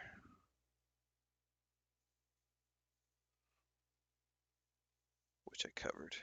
Okay, so this is going to be 1 hour 26 minutes is the start time. So this is the Making of Dragon Age the Veilguard cover story feature for Game Informer. I've read little bits and pieces of the interviews that have been pulled out from this, and we've covered them in some other places here on YouTube as part of my Dragon Age the Veilguard coverage leading up to the game, because I am going to be playing the absolute snot out of this game. But this is the full cover story that they did. I've not actually watched this yet, so I figured this would be a great one to do live. It is about 30 minutes long, and because I will be pausing it and etc. to talk about things here and there, I don't know how long this will end up being, but I would anticipate about 45 minutes. So I would say, just if you're watching this either now during the live stream or you're going to be watching this after the fact, after I pull it out and cut it into its own thing, expect somewhere between 30 to 45 minutes in length. I can't promise that I'll be short and sweet. I love Dragon Age as a series. You can't take the sky from me. I refuse to bend to the will of people who claim that the Veilguard is going to be a horrible game or that it's woke or anything like that. Those people don't actually play video games. They just like to make rage bait videos. I'm here to play games, have fun. I love all the companies that make games, but BioWare has made some really good games over the years. I love the Mass Effect series. I love the Dragon Age series. I cannot wait to play Dragon Age the Veilguard. We're going to be doing a completionist run here on my channel. Pretty sure I'm going to do an Archer the first time through, and then we'll do an Evoker the next time through. But I may end up changing my mind and do those in reverse order. But let's take a look at the Making of Dragon Age the Veilguard cover story feature. I remember when Dragon Age Origins came out, playing that game, day one purchase. I love RPGs, and I'd never played anything like it. To be honest, it kind of blew my mind. It really felt like a step forward for the genre, and I fell in love with the characters. I fell in Morgan. I fell in love with the characters too. Nudge, nudge, wink, wink. Dragon Age Origins, I remember it wasn't my first game of that genre. Dragon Age Origins was the best game I had played since Baldur's Gate 2.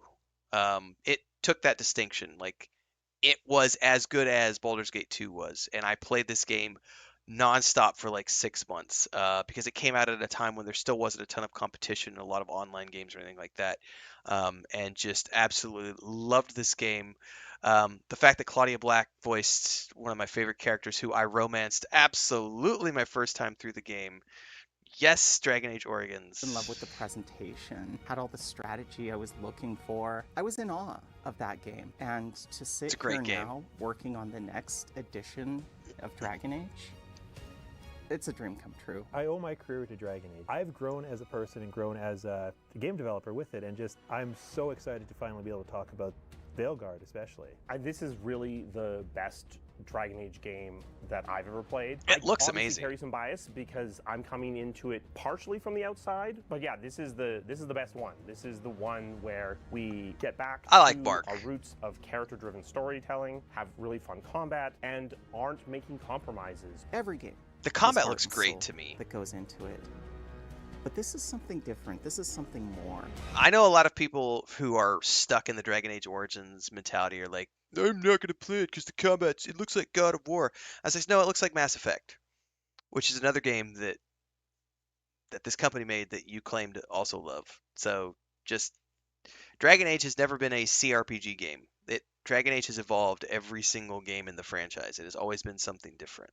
And I'm happy to see them embracing like that Mass Effect sort of feel for this game, where you've got sort of your action-based combat mixed with your ability-based stuff, and then your companions. I love everything I've seen from the combat previews so far.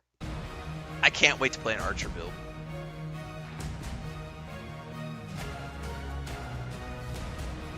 And Nair, I'm absolutely romancing Nair my first time through. She is hot as hell. Ice Mage. Look at that dragon. Yeah, baby!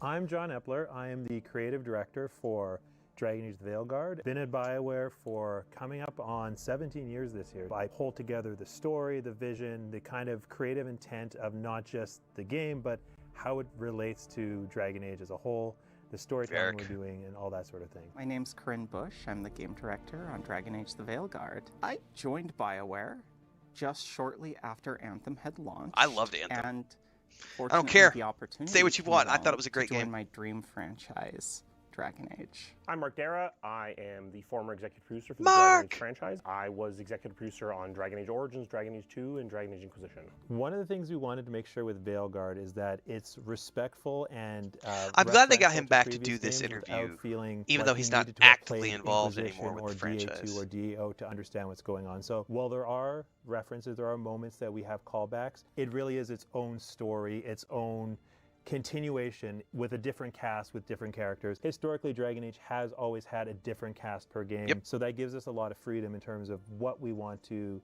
lean on in the past and what we want to really bring in that's new and forward facing. I'm happy. Bring us a new trilogy. Like that I love it's all is good. That it blew the doors open in terms of what a storytelling RPG could be, where you had Baldur's Gate 3 and you had Zelda and you had all of these games, Starfield, come out in the same year and say, this is a storytelling RPG.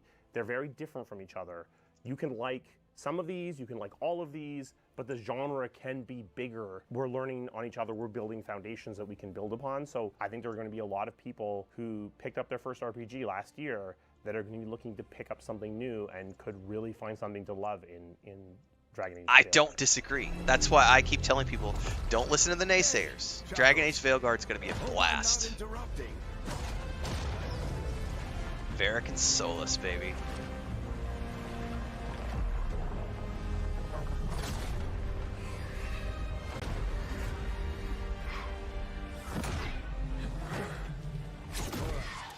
Let's buy him some time. Now, I want to be clear, I adore Solus. I'm a Solo Valen player, but this is not a game about Solus. So, in all things we do, trying to capture that authentic experience, we felt the title really needed to change. Dreadwolf suggests a title focused on a specific individual, whereas Veilguard, much like Inquisition, focuses more on the team, focuses more on the group, focuses more on the party than it does on one specific person. The absolute beating heart of this game are these authentic, diverse companions. And when we took a step back, as we always do, we always check our decisions and make sure that they still represent the game we're trying to build. It just felt like we needed a title that represented what this game was truly about. I think it was absolutely the right choice. Names can take on a momentum. Arguably, this game has kind of, in a way, been called Dreadwolf since its earlier days. Oh, and yeah. as the game evolved, as the game figured out exactly the what it rumor was, name at the very it's beginning. Very mature to step back and say, we called it something, does it really still reflect what the game is? Bianca! And I think No, the Bianca, fact that the team is willing to take that step is amazing, and I think this is absolutely the right decision. Is Solus summoning demons on purpose? My guess is the veil is weakening, and they're slipping through the cracks. Oh, that's such a cool scene. Demons running everywhere. Boom! Shakalaka. It's going to look a lot like this. Run away! One of the principles we took to when we were building the story of the Veilguard early on was we wanted the beginning of the game to feel like the final chapter of an earlier story. You know, at the end of Trespasser, Solus said he was going to end the world, tear down the Veil, and so you start the Veilguard having chased Solus to the city of Minrathous in the Tevinter Empire, there to stop his ritual, there to take him down, and so you're working with Varric, you're working with other characters, Scout Harding, Nev, who is the detective. Nev, who is the hot detective I'm going to be romancing. Also, I love the fact that they called out Trespasser. I've never played the Trespasser DLC. I'm currently sort of weaving in a Dragon Age Inquisition playthrough into everything else I do. I've been doing a little bit of offline play, occasionally some online play, because I really do want to get to the Trespasser and play through it before I play this game, even though this is a standalone game.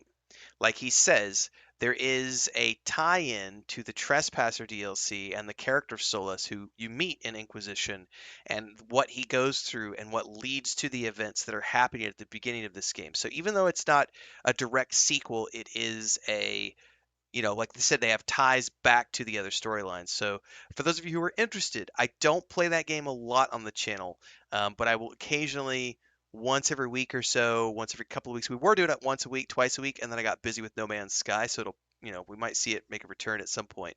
But I am doing a Dragon Age Inquisition playthrough on the Xbox, so stay tuned for that, because I want to know more about the Trespasser DLC. You're there to find this character, so you're chasing him, you're trying to stop this ritual that he's already said multiple times that he's going to perform before he performs it, because if he does, the veil get torn down, Fade and the world of the Waking will merge, and demons will pour out, pretty much meaning the end of life as we know it. You know, the thing that is so amazing about Veilguard is this is the game where we finally said out loud that BioWare's greatest strength is telling stories through characters. If you go all the way back to Baldur's Gate 1, Baldur's Gate 2, these are games that are telling stories through characters, but there wasn't an intentionality behind that. And in this game, we're finally putting that intentionality first and foremost, putting the characters first, building the game around those character moments, around those characters, which is really the best way that BioWare knows how to tell stories. The most interesting It's always worked for villains me. to I love their myself, and characters. honestly, to most people, are not Mass just Effect straight or up, Dragon I just Age. want to end the world. To them, they are the heroes of the story, and Solus is no exception. Solus always feels that he is a tragic hero, but a hero nonetheless. So he's coming into this believing firmly that what you stopped him from doing was the right thing, that you made a mistake, but because now he's trapped, now he can't, reach out and actively affect, he needs to work with you. And that allows us to provide a lot of nuance to the relationship, because Solus sees a lot of himself in you, especially the parts of himself that he maybe doesn't like to face. So there is kind of that interesting push and pull between the two characters, Solus and the main protagonist, Rook. And you can define what that relationship means. You can continue to be suspicious and hostile towards him, or you can start to see him and find that common ground, find that connection between the two of you, and really develop a different relationship over the course of the story. This is a good direction to take the Solus story. It allows us to hopefully give a good conclusion to all of the varied attitudes towards Solus that are going to be coming into this game. People who love Solus, people who agree with Solus, people who hate Solus, people who want to kick Solus off a building. I think that we give you the opportunity to bring that to a close, but then tell a greater story about the Veilguard and about the world as a whole. Having worked on Inquisition, having worked on Veilguard, one of the things that we really wanted to lean into early on was Dragon Age has always been about characters, but to some degree it's almost felt like we've lucked into that. Inquisition is a story that ultimately you and the main characters you recruit at the beginning are the ones who have the biggest part to play. We wanted to tell a story this time where you literally cannot save the world without these characters. Beyond that, though, we also wanted to give them their own arcs that run parallel to the main Veil story, Jumper, and really give them that kind of deep storytelling that our fans really enjoy and really thrive. So these followers or these companions don't just exist by themselves. They have relationships with each other as well. They have friendships, they have rivalries, and lean into that concept. You're not just pulling together a bunch of people who will do whatever you say. You're assembling a family, and that becomes the core of what the Veilguard is all about. It's about taking this group, this family, and saving the world side by side with them. This is a story told through characters, but it is a story. This was the character reveal trailer I think they did a couple months back, if I'm not mistaken. Done just to do them. In Veilguard, things are done towards a goal, towards a storytelling goal, towards the future. So this is a game which takes the ball that Inquisition had, puts its own spin on it, has its own characters, takes its own direction, but continues that path forward into the future. One of the principles we wanted to get into with Dragon Age, the Veilguard, is the world exists even when you're not around. There are things, there are ancient conflicts, there are grudges, things that happen even when Rook, the protagonist, isn't participating in them, and you kind of come in media res in some of these. So the message of the Veilguard is you're not saving the world on your own. You need your companions, but you also need these factions, these other groups in the world. you help them, they help you. Now, something we wanted to avoid, because, you know, there's always the trope of, oh yeah, you know, I would help you save the world, but I need you to go gather 200, wood. 200 wood, exactly. Fetch quests. It's kind of a silly concept. So what we wanted to build is these factions that do want to help you, but have realistic challenges, problems in front of them. So narratively, you help them with their problems. They will help you with yours when the time comes. But beyond that, each faction has a follower, as well as ancillary characters we're calling agents, who exist as these face of the faction. We're not going to get too deep into those right now, but we didn't want to just say, here's the warden, go deal with the war. We wanted to have characters within that faction who are sympathetic, who you can see and who become the face of that faction. So even if there's moments where the faction as a whole may be on the outs with you. I don't think it's not necessarily new, Grade 8. I think Game Informer published this a couple weeks back, I think. I just haven't watched the actual full video yet, which is what we're doing today. Has a tie back into the critical path. Sometimes it's more explicit than others, but it's there new is for always me. a sense that you're moving towards the goal of stopping the Elven gods, stopping the end of the world. And it's not just, you know, and I love Dragon Age Inquisitors, but the side content, it's not just finding the ring, someone's ring, and returning to them. It's helping these people, helping these groups so they can help you when the time comes. So when it comes to identity and iteration on the franchise, God, we've really moved it into a place where you have the highest of highs. It can be colorful, it can be optimistic, but also you can have the lowest of lows, those views are where it gets gritty, breathtaking. it gets painful, it gets quite dark. But throughout it all, there's a sense of optimism, and it creates this delightful through line through the game, this identity that there's I a really dragon! think is something special for the franchise now and going forward. Should we be in more of a hurry to get out of here? We don't want to look conspicuous. Just get out of here nice and casual. Find Nev Gallus and stop Solus. The interesting thing about Dragon Age the Veilguard is it takes part in a world of Thedas that we've only hinted at. We've never been there before. Well, that's the Grey Warden Fortress, the games have traditionally always taken place in different locations, which is great. That's one of the things I love about the franchise, is that each game we get to see someplace new.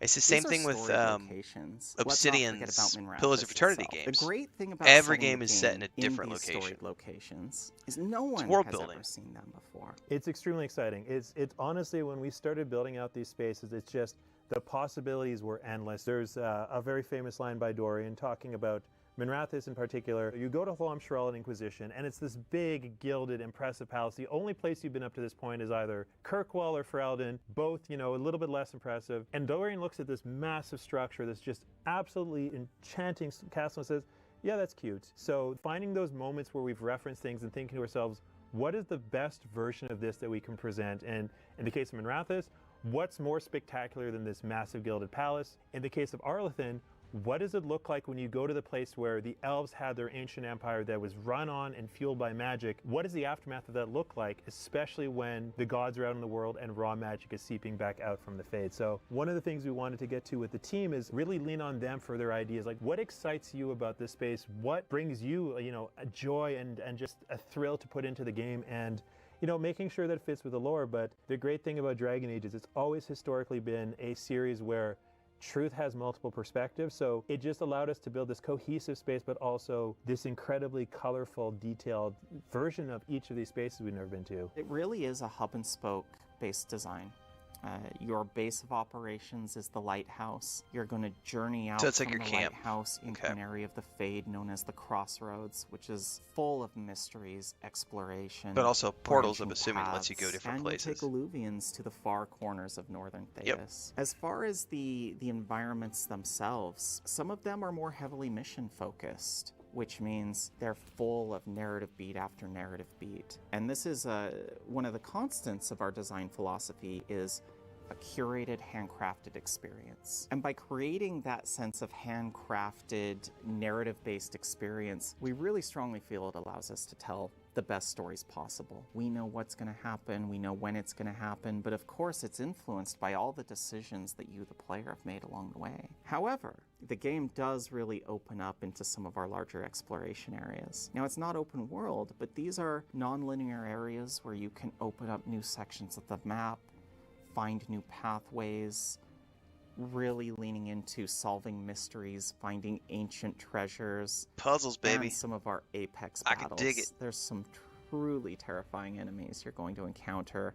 when you're left to your own means to kind of explore these larger areas. We've been in the south of Thetis, and South Thetis is Ferelden, Orlais. Both are still fairly oppressive. You know, they still have circles. Mages are viewed with suspicion, but Tevinter has always been this land where mages rule. Mages are in charge. Mages make the rules, mages run the show. So what does that look like? And as we've gone through, you know, DAO, DA2, Inquisition, magic has become more and more present, and part of that is because Solus has been slowly preparing this ritual for longer than anyone in the Dragon Age universe is really aware of, but also just going into these spaces where magic is by definition and by the lore much, much more present. It's been fun because, again, we do have rules. We want to make sure we're not violating the lore, violating things we've said before, but it's also, again, that permissiveness of, okay, what is the most interesting way to do this? What's the most interesting way to tell this story? So it's also, honestly, as technology has gotten better, we've been able to show Origins DA2 on the Eclipse engine. Oh, we look could at that. talk about this fantastical magic, but the engine didn't really allow us They're to trying to show make it. me For want the to play a first time, we're dual-wielding really rogue is able what to they're let trying the to do. visuals speak for themselves and not have But to he's tell using the a bow player, sometimes "Trust us." too. It's I don't spectacular. know. This magic is really cool. We can actually show you and let you drink it in because it is, again, it's a fantastical Oh, that was a reflection, setting. Perry. We have a rich history of lore, of world building within the IP. So existing players will be familiar with these places and very excited to go to them and explore their mysteries. But for our new players, we're not assuming that you know anything about these locations. And I would say that also extends to the characters. We've taken great care in how we introduce each and every single companion, major story figure within the game as they're introduced. This crew needs a leader. Someone we can count on. Someone that the world can count on. Mwah.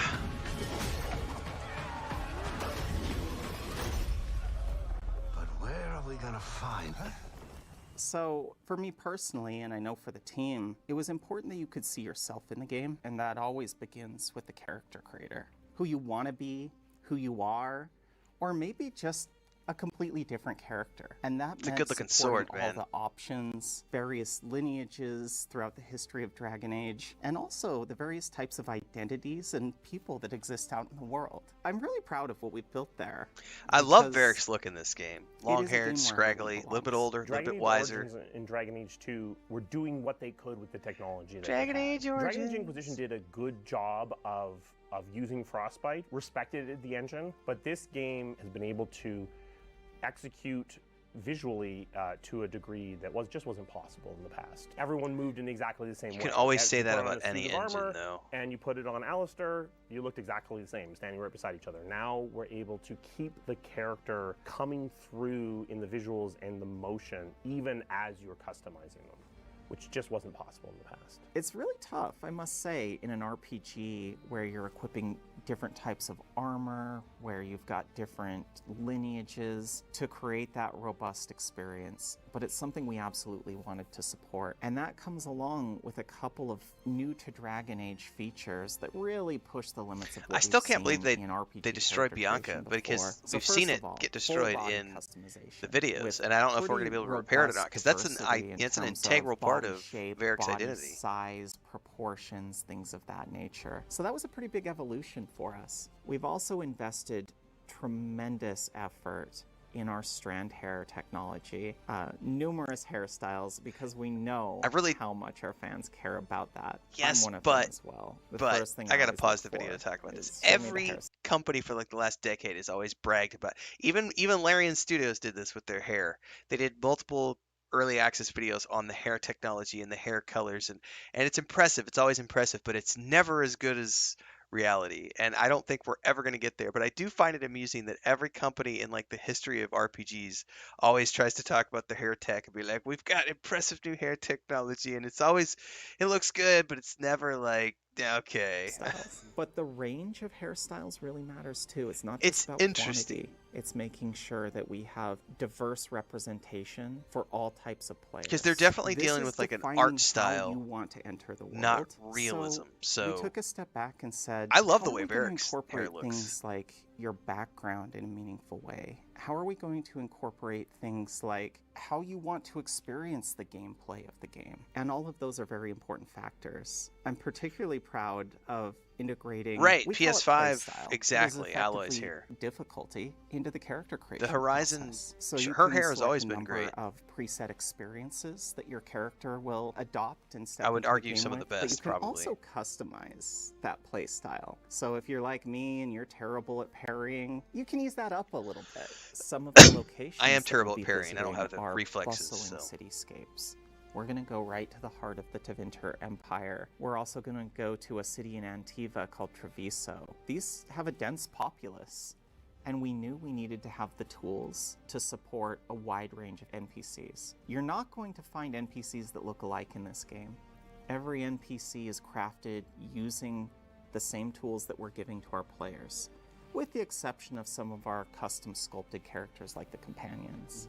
So when you walk up to that market vendor in Minrathous, you can make that character. When you see the guards patrolling the street, you can make that character too. I think it's so interesting, not only as a developer to be able to use player-facing tools and technology, but then as a player to be inspired by the population around you and be able to go replicate that inside of the character creator. I think more people will be interested in making Wasn't she at the meeting point? faces of famous characters from reality, remaking other Dragon Age characters. I'm not surprised our detective did something to piss off a cult of murderous blood mages, but their timing stinks. These are the most fully realized, complex companions we've ever crafted, and I do believe they are our best. They're complicated, they have complicated problems, and what's interesting, as much as I adore the companions and the journeys I've been on with them in past Dragon Age titles, previously it feels like the companions are going on an adventure with me, the main character, whether it's the hero Ferelden or Hawk, you name it. But in Dragon Age the Veilguard, in many ways, the companions are so fleshed out that it feels as though I'm going on a journey with them. I'm exploring how they think and feel. I'm helping them through their problems. We're working through their unique character arcs. They feel like my dear friends, and I absolutely adore them. So outside of combat, what that means is they're going to have their own concerns, fears, distractions, and indeed, even their own sanctuaries, their own personal spaces. In our, I guess you could call it our base of operations this time, our player hub, the lighthouse, each of the companions has their own room. And what I love about it is it becomes a reflection of who they are. The more time you spend with them, as the game develops, as you work through their arc, their room and their personalities will evolve. That's and cool. Flourish and become. Hopefully, we'll see like their more different decorations show up in other trust things. You more and you understand them better. Yeah, What's the lighting does interesting, look good. I think the whole game looks companions good so also develop far. romantically. I'm not just talking about with the character, the main character Rook. I'm talking about with each other. There are moments in the game where two of our companions fell in love with each other, and I had to make some pretty challenging choices. Now, I have lots of questions about this because they've talked about, characters will fall in love with each other if you're not actively pursuing a romantic relationship with one or the other. And it made sense in previous games because you had a total of 4 people in your party. Well, in the first game you had 6, and then they went to, 4 or whatever. In this game, you're only going to have 3 total, yourself and 2 others. So I'm curious what they mean when they say characters will pursue relationships outside of you, because if I have my romantic interest in the party, that only leaves room for 1/3 wheel. So does this mean only the characters back at camp are going to be, I guess, at the camp doing camp hanky-panky? I don't know. But how are we going to hear that take place? Where's that going to take place? What's the narrative going to look like? Because it's not going to be happening in the party. At least not for me, because I'm going to have my romanceable character in the party, and that 3rd wheel is not going to be pursuing them romantically. So I'm genuinely curious how this is going to be playing out. I'm assuming it's only going to be in the lighthouse / camp area. To the quest we were on, and it broke my heart. It absolutely did. So I would say, as you're adventuring with them, and you're returning to the lighthouse and getting to know them, all of these decisions and conversations and things you learn about them, it endears them to you in a way that I honestly haven't experienced before. And sometimes that fills me with joy, and sometimes it breaks my heart. You need to play more RPGs, because I promise you, lots of games have great romance and reputation systems. Positive. You three just keep the demons off me while I talk to him. Varric, Solus isn't gonna stop just because an old friend asks nicely. Solus needs someone to sell him another option, to help him justify changing his mind. You can do it. Come on, Varric. We didn't come all this way just to talk to him.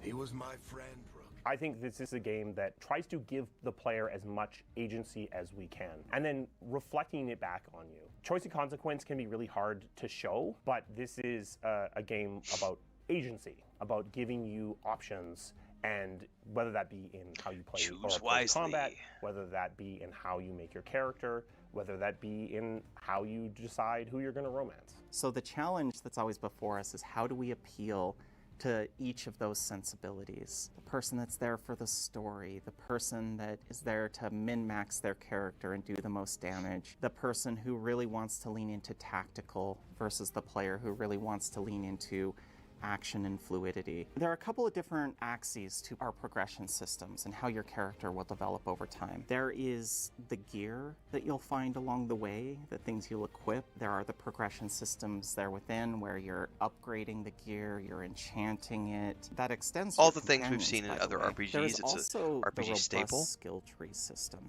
that we have. Skill trees are normal. Take any of our three classes, the warrior, the rogue, or the mage, specialize them. Each class has 3 different highly distinct specializations, but a skill tree that connects them all together that is easy to use, but also pretty boundless in terms of the gameplay options and well, that's good to know that we can customize to that degree.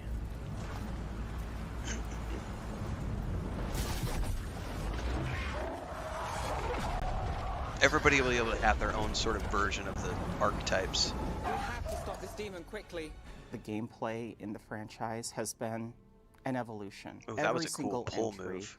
Reimagines what combat is like. But it does keep that thread that's always been there. When you go from Dragon Age Origins with very tactical combat to Dragon Age 2, which still had pause and play, to Dragon Age Inquisition, again with some tactics, pause and play, but moving towards more action-oriented aspects. In this game, you have focus on Rook, on your character, but still having that control coming into your combat experience from the other people in your party. Our goal was to make sure we had a system that allowed players to feel like they actually were able to step into the world of Thedas. They're not a player observing from afar. They are inside of this world. The combat system needs to support that. So that starts There's a with lot that of foundation. It's very interesting listening to her talk because she's doing a lot of but what I will say what I would call publicity talk. Provides a level of accessibility. She's selling us. She's trying to sell us in the game. Now, I'm already sold in the game. I just want more details about systems. Every swing of the sword, I don't need to hear the sales pitch. I'm good to go.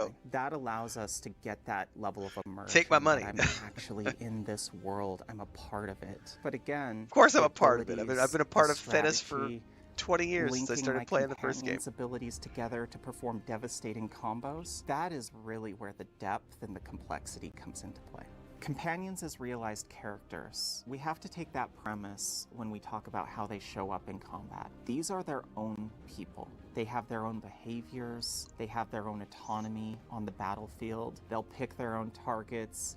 As the plots progress, they'll learn how to use their abilities more competently, and it really feels like you're fighting alongside these realized characters in battle. So I love that. I love the believability of it. The two-handed it feels like we're all in it the together. dual wielding But looks really good in this game. When it comes time for the strategy and the progression, Frodo, are you coming over here to say hi? That's where really a sense of teamwork comes into play.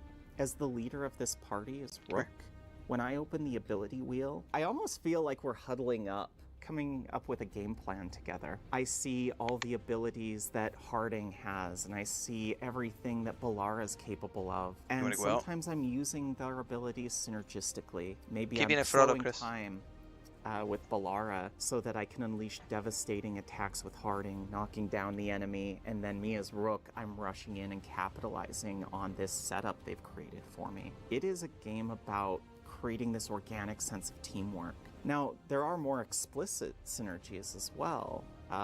We very much have intentional combos where your companions can play off of each other. You can queue up abilities between them, and each of those abilities will go off and have their effect, but it results in this massive detonation where you get enhanced effects, debuff the entire battlefield, all because of planning and teamwork. Combos for the win, really baby. Cool is you can introduce Rook into that equation as well. One of my favorite things to do is upgrade some of Harding's abilities, so she will autonomously use some of these abilities that normally I'd have to instruct her to do, and she'll actually set my character up to execute a combo that again has that detonation effect. Well, it's cool that they're And going to what's have that been element of tactics in there, surprising, I because think, it's always for been a me, trademark of the Dragon is Age that franchise. It's really changed the way I approach the game.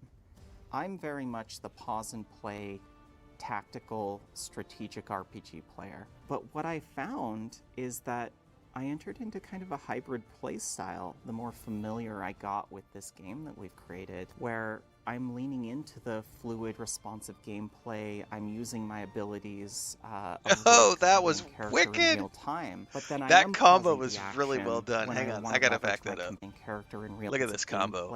I'm boom, using boom, my abilities, boom, boom, and then character in real like time. that's a good but then combo I am right pausing there. the action when I want to leverage my companions and string together complex combos or synergies that I've identified on my own. It gives you that moment to think and respond in a way that is truly delightful. I came up through most of my career as a systems designer, working in progression systems and economy and how these little virtual characters behave. But I think the thing that surprised me the most has to be just the passion and the culture that the studio has for telling stories for these characters that we've all created together. I mean, honestly, I just want to say I am incredibly proud of this project. I'm incredibly proud of this team, and I think the thing we're at I'm the most end. excited I was gonna say they're about starting to when talk like we're people wrapping start up, playing and this game, it's people definitely start seeing wrapping more up. about this game is every little piece, every little thing in this game is because somebody cared. Somebody cared enough to put it in, and you can see that there's a saying that the game reflects the team. I think this one reflects the team that made it in the best possible way. I'm really excited about this game. It's really been really gratifying to come back onto the team and see everything that they've accomplished in the last couple of years. The game's coming together great. It's really fun, and I'm really looking forward to people getting their hands on it in a little while. I am also extremely excited to get my hands on Dragon Age: The Veilguard, and I will be streaming the absolute shit out of this game when it comes live. We still don't have a launch date, but I do know yesterday they made an announcement that it is coming to the Steam Deck, and it will not require the EA app, to play it on the Steam Deck. So that's an added bonus for people. I don't know yet if it's going to require the EA app or an EA account for like the Xbox version or the other versions, but the Steam Deck version, is not going to require an individual account with the EA app system. So we'll see how that all works, because I think there's stuff tied to the castle as well for cloud saves that require you to have an EA account. So I don't know how all that's going to work, but we're still being told a fall release for this. So sometime, well, not fall, but 2024. So it could be fall, it could be winter, but sometime in 2024, I will be playing this game alongside Indiana Jones, The Great Circle, Avowed, Star Wars Outlaws, Space Marine 2, Kingdom Come Deliverance 2, Stalker 2. All these are games that I'm going to be playing, so if you want to see me play those games and you want to hear more about them, don't forget to like, subscribe, and hit the bell icon if you're watching here on YouTube. If you're over on Twitch, as we multi-stream every single day, don't forget to follow there as well. But also, don't forget, if you are on Twitch right now, the day-to-day stuff happens on YouTube. So all of my game guides, reviews, reaction videos, and everything else typically get released there. And of course, all the Let's Play episodes from our streams. So thanks, everybody. I'm out. That's it for today. We'll be back tomorrow at 11 a.m. Central Time with some more No Man's Sky as I continue my adventures as a new player there. And I may be back tonight with the Red Dead Redemption 2 stream. I'm not sure yet. Normally I would play World of Warcraft on Saturday nights, but we're waiting for Blizzard to patch some Warband stuff before we can get back into the adventure for the War Within pre-patch. But then we have the event kicking off next week, so we'll be playing the event on Wednesdays and Saturday nights. But more Dragon Age news as it comes out, and I cover lots of other games, so don't forget to check out all the places, all the socials, Discord, Patreon, and beyond. Thanks for hanging out this morning, everybody. I'll catch you tomorrow or tonight, whenever I'm live next time. See you then.